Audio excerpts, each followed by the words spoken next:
hari ini berpuasa, besok tidak, besok berpuasa lagi seperti itu. Dan yang sangat signifikan ini adalah kesehatan yang begitu jarang terjadi kepada saya dalam penyakit.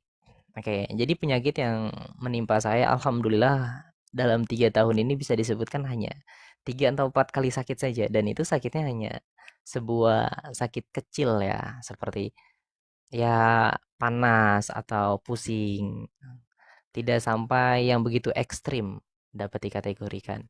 Nah, itu yang terjadi pada diri saya walaupun saya pun masih senang olahraga ya. Ya, itu yang saya dapat kongsikan bahwasanya vegan itu bukan berarti kamu akan mati. Gak usah takut menjadi vegan, tapi vegan menjadikan hidup kamu lebih berarti dan menghayati setiap perilaku. Itu yang saya tanamkan di diri saya. Seperti itu. Ya, memang demikian dan itu ditunjang, didukung juga oleh pendapat pembuktian, bukan hanya pendapat ya. Sepertinya pembuktian dari ya ahli nutrisi. Ahli nutrisi memang saya akui ada ahli nutrisi yang vegan, ada yang tidak. Dan mereka yang vegan salah satunya yang saya tahu ya, ya kalau di luar negeri banyak, kalau di sini ya contohnya Susianto Seng beliau ya memang sangat menganjurkan untuk ke pure ya vegetarian bahkan sejak janin dan beliau punya 3 orang putri memang ya yang putri yang paling bungsu dinamainya Vegananda dan itu memang sejak janin ya.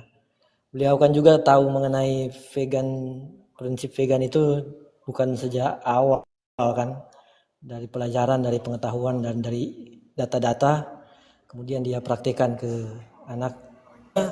2 putri terdahulu memang dia belum belum begitu tahu ya soal praktek ini. Tapi untuk putrinya yang terakhir, bungsunya, karena sudah makin matang pengetahuannya, maka dia praktekkanlah itu sejak janin. Dan dia terbukti.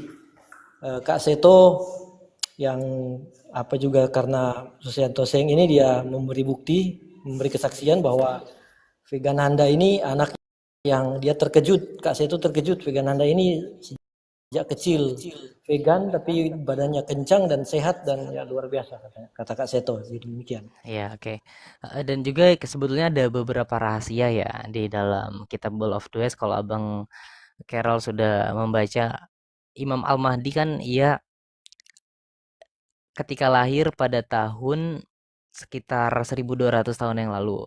Dan ia masih awet, bahkan terlihat di usia saat ini yang dimana harusnya umurnya 1200 tahun lalu. Namun kenapa terlihat seperti usia 30-an?